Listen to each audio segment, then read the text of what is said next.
Hey guys, Mr. Breen here, and in this video I'm going to talk about macroeconomic policy philosophies.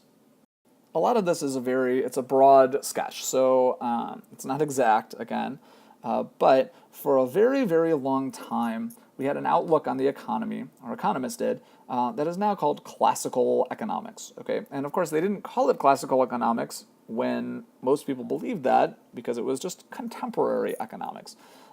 But classical economics is something that now has more competitors. So what this means is basically that we're going to pay a lot of attention to individual markets. Okay, classical economics is not huge into macro in the sense of measuring everything and stuff like that, or measuring everything all together, like using things like GDP and whatnot. Okay, instead we're going to pay attention to individual markets. You know, the market for apples and the market for houses rather than the market for everything altogether. We don't like, in other words, in classical economics, aggregates. Okay, we're going to say, well, you know, we're going to miss the trees for the forest. Okay, what we should be looking at is all the individual trees, not the forest as a group, because we're going to miss things. There's also a strong belief that the economy will regulate itself. In other words, that yeah, there's going to be recessions and there will be inflation and things like that, but there are various self-correcting elements to the marketplace, just like there are to individual markets, and things will reach equilibrium eventually. Okay, they're not very big on government remedies, so when there's a downturn, they're not going to be people who come in and say, oh yeah, well the government should do this about it. Okay, they're going to say, well the government should not do anything, because the government will only make things worse. So what if there's a recession? Well, their prescription, government does nothing. The government does nada. All right, same thing for inflation. Now this isn't very politically popular because people will say there's a recession. What do you think we should do? Nothing. And that people aren't like, oh, that's a good idea, right?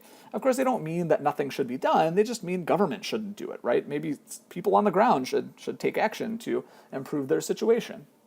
But generally speaking, people would rather have somebody tell them that there's something they can take in order to make everything better.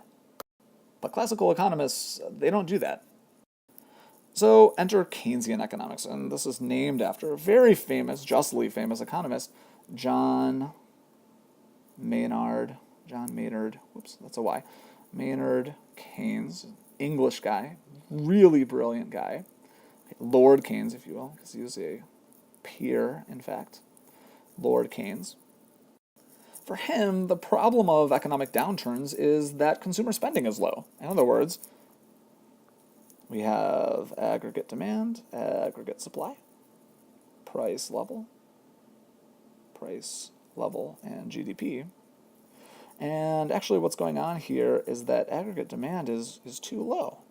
So we're going to get some deflation, hallmark of depression, okay, and GDP will go down, and unemployment will go up. Well, it turned out that when we had a Great Depression, I'll put it in caps because it was so great. Great Depression. Okay, what did we see? Well, we had massive deflation and we had massive unemployment. So what did Mr. Keynes, Lord Keynes, sorry, say that the government should do? Well, he said, look, if there's a recession, there's high unemployment, and we are facing potential deflation, we should have the government step in and raise government spending. Raise spending. And if there's a recession, we should also maybe cut taxes. But we should especially raise spending. Okay. And if there's inflation, do the opposite. Okay. Cut spending. Cut spending.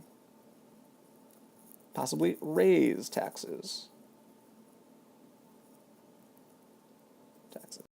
Okay, and he was basing a lot of this, just to be clear, on this whole, okay, we're going to put GDP, price level, aggregate supply. It shouldn't curve, by the way. This should not curve down at any point. Okay, so it's my mistake if it looks like it is. Aggregate demand. And he says, look, in some ways it's very simple. If aggregate demand goes up, okay, then we're going to get some inflation.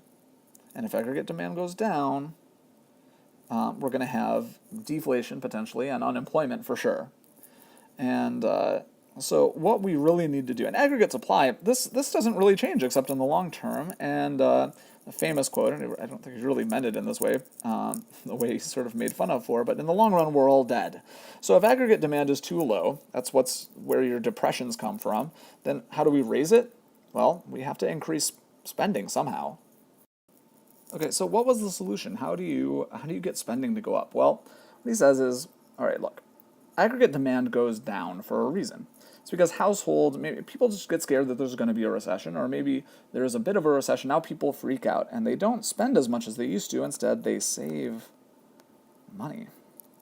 Okay, so some of this money that is coming from firms to households in factor payments, okay, is instead diverted to savings. Instead of going back to firms for products, it's diverted into savings.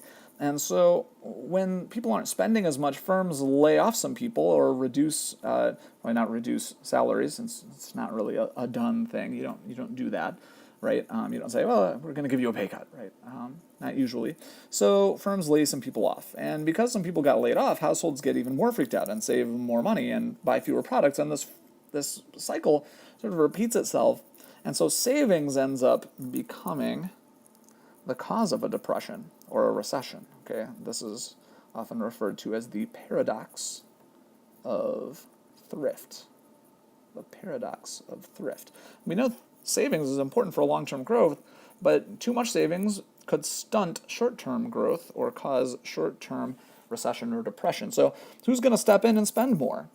Well, it has to be, according to Keynes, it has to be the government. Okay, they're going to spend some money. Where do they get that money? They're going to get it in taxes. Okay, taxes are going to tax money from firms, from households. They're going to spend some. Okay, maybe they pass some along to the household. They hire some people from households. So that's also government spending. Okay, and they do so in exchange for some products and in exchange for some factors. Okay, so how do you do this? Well, maybe you have a New Deal where you have the people like the Works Progress Administration and the Civilian Conservation Corps go out and plant trees, and the Tennessee Valley Authority who electrifies the South and stuff like that. But especially you do it by potentially going to war. Okay, when the government needs to buy tanks and, tanks and planes and guns and hire lots of people to be soldiers. Yep, if the government goes to war, guess what's going to happen to aggregate demand? It's going to go up. So this seemed to be very successful. We went to war, and a lot of people said, well, World War II, that really pulled us out of the Depression. Well, that's actually kind of debatable, especially because after we got out of World War II, a lot of people said, well, now that we're not at war anymore, the economy is going to slump again, and it didn't. It just grew and grew and grew. But the idea here is that, not necessarily that the government needs to continually spend more and more and more and more in order to propel the economy, but that sometimes the economy needs a little bit of a jump start, if you will. So the government just spends a little bit of money or enough, maybe a lot, but just enough to jumpstart the economy's engine and get it running again by itself. And then the government can step back and survey its work with pride. Okay, but then in the 1960s, starting in the 1960s, presidential advisors started to advise people like Kennedy. So we had a little bit of a recession, and President Kennedy's Council of Economic Advisors actually advised him to try something different. Instead of spurring aggregate demand, let's spur aggregate supply. Okay, let's see if we can get aggregate supply to increase, maybe by making people likelier to work. And the way that you do that is to reduce taxes in order to raise aggregate supply. So in President Kennedy's time, the top marginal tax rate, okay, the tax rate paid on the very highest amounts of earnings was actually 90%, sort of a relic of the New Deal. It's very high from today's standpoint, and so they lowered it, okay? They lowered it to 70%, and this appeared to have some good consequences for GDP. And then when President Reagan came along, he said, look, we're dealing with stagflation, low GDP, high inflation. So let's take that 70% top marginal tax rate and many of the other tax rates and lower that. He actually lowered it to 28%. Now that tax rate has gone up since then under subsequent presidents, and then down and then up again. But taxes are much lower now than they used to be, partly in an effort to spur aggregate supply. Notice from an aggregate supply, aggregate demand standpoint, okay, price level GDP. If you can get aggregate supply to go up, you're going to grow GDP, and you're also not going to have an inflation issue. So for supply side economics, if you have a recession, hey, cut taxes. If you have inflation, cut taxes. Now, obviously, this only works up to a point, right? So you can't always cut taxes from 70% to 28%. Once you've done that, that's sort of an arrow that's out of your quiver, right? You can't cut taxes all the way to zero because then the government doesn't have anything to operate on, and everybody knows you're going to have to raise taxes later.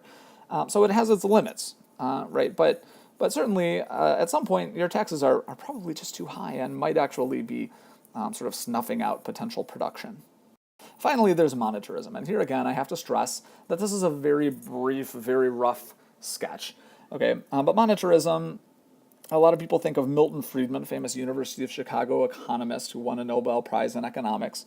Was very eloquent and said a lot of very important things that a lot of people paid attention to. But the idea here is that money supply and interest rates are the most important thing when it comes to economic performance. Forget about fiscal policy, right? Not a huge deal, not hugely important. Instead, it's just keeping a stable money supply, sort of keeping things well regulated. Okay, and that was, for them, the big problem with the Great Depression is not that aggregate demand went down so much and so the government needed to step in and spend money, but that the Federal Reserve allowed the money supply actually to decrease and allowed there to be a deflation, and that's really what caused so much of the problem. So for a monetarist, if there's a recession, what do? Well, you could lower the RRR, the required reserve ratio. Okay, you could lower the federal funds and discount rate,